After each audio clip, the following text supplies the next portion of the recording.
प्रभु ने मूसा से कहा, इस्राएलियों से कहो, प्रभु के पुण्य पर्व जिन्हें समारोह के साथ मनाना चाहिए इस प्रकार हैं। तुम 6 दिन तक काम करोगे, परंतु 7वां दिन विश्राम दिवस है, वो पवित्र है। उस दिन तुम विश्राम करोगे। तुम जहाँ कहीं भी रहोगे वो प्रभु के लिए पवित्र होगा। प्रभु के पुण्य पर्व जिन्हें समारोह के साथ निश्चित समय पर मनाना चाहिए इस प्रकार हैं। पहले महीने के 14वें दिन संध्या समय प्रभु के आदर में पास्का है, और उस महीने के 15वें दिन प्रभु के आदर में बेखमीर रोटियों का पर्व है। तुम 7 दिन बेखमीर रोटियां खाओगे। पहले दिन तुम लोगों के लिए एक धर्म सभा का आयोजन किया जाएगा और तुम किसी प्रकार का काम नहीं करोगे। तुम 7 दिन तक प्रभु को अन्न बलि चढ़ाओगे। 7वें दिन एक धर्म सभा का आयोजन किया जाएगा और तुम किसी प्रकार का काम नहीं करोगे। प्रभु ने मूसा से कहा, इस्राएलियों से ये कहो, जब तुम उस देश में पहुंच जाओगे जिसे मैं तुम्हें देने जा रहा हूँ और तुम वहाँ फसल काटोगे, तो तुम अपनी फसल का पहला पूला याजक के पास ले आओगे।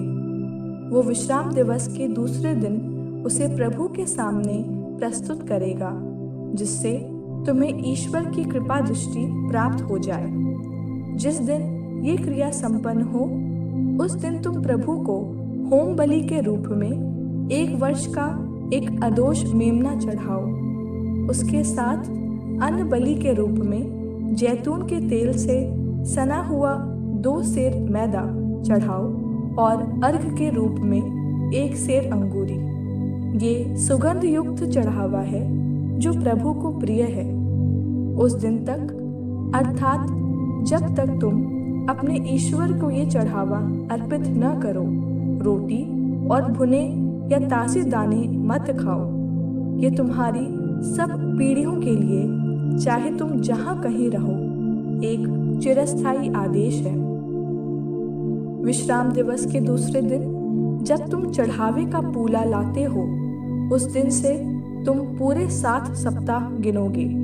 7वें सप्ताह के दूसरे दिन अर्थात 50वें दिन तुम प्रभु को नए अनाज का अन्न बलि चढ़ाओगे। तुम लोग अपने अपने घरों से 4-4 सेर मैदे की 2 खमीरी रोटियां ले आओगे और उन्हें नई फसल के प्रथम चढ़ावे के रूप में प्रभु के सामने हिला हिलाकर अर्पित करोगे।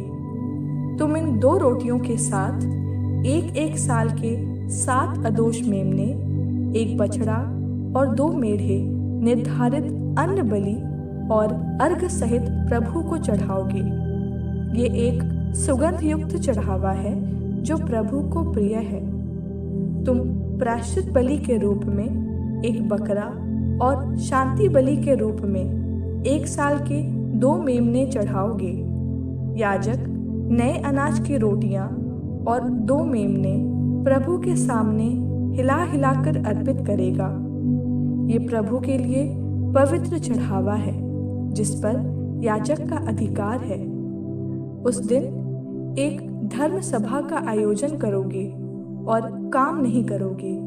ये तुम्हारी सब पीढ़ियों के लिए, चाहे तुम जहाँ कहीं रहो, एक चिरस्थायी आदेश है।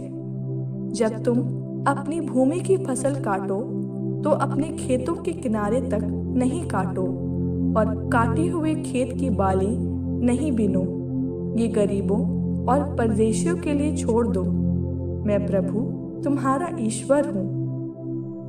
प्रभु ने मूसा से कहा, इस्राएलियों से कहो कि 7वें महीने का पहला दिन तुम्हारे लिए एक महाविश्राम दिवस होगा। तुम तुरही बजाकर उसे स्मरण दिवस घोषित करोगे और धर्म सभा का आयोजन करोगे। तुम उस दिन किसी भी प्रकार का काम नहीं करोगे और प्रभु को होम बलि चढ़ाओगे। फिर प्रभु ने मूसा से कहा, 7वें महीने का 10वां दिन प्रायश्चित दिवस है। उस दिन तुम लोगों के लिए धर्म सभा का आयोजन किया जाएगा। तुम उपवास करोगे और प्रभु को होम बलि चढ़ाओगे।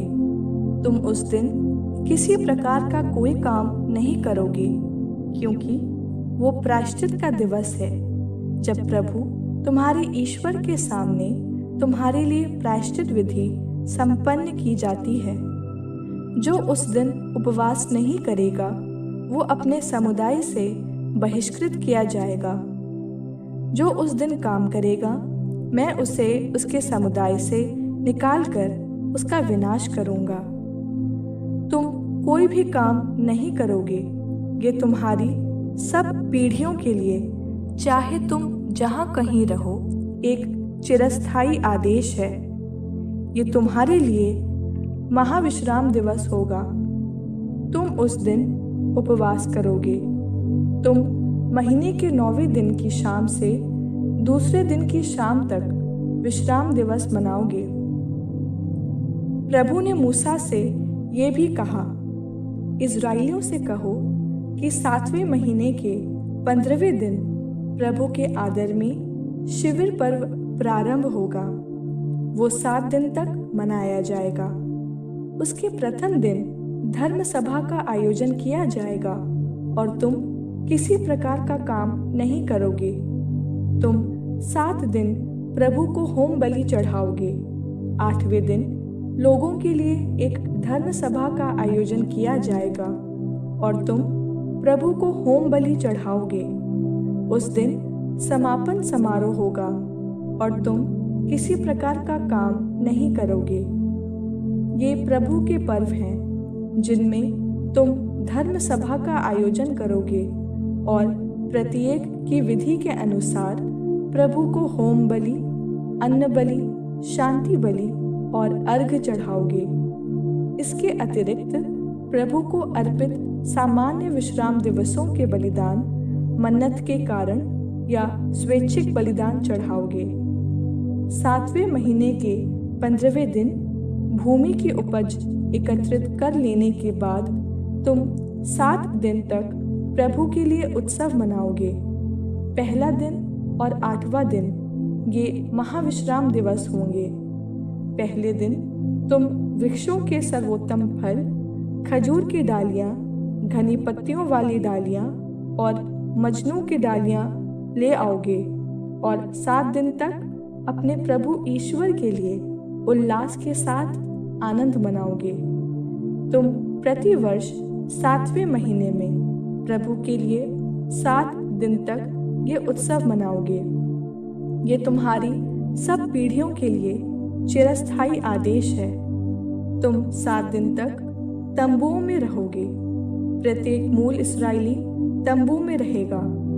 इस तरह भावी पीढ़ियां जान जाएंगी कि जब मैं मिस्र से इस्राएलियों को ले चला तो उन्हें तंबुओं में रहने को बाध्य किया। मैं प्रभु तुम्हारा ईश्वर हूँ। मूसा ने इस प्रकार इस्राएलियों को प्रभु के निर्धारित पर्वों के विषय में बताया।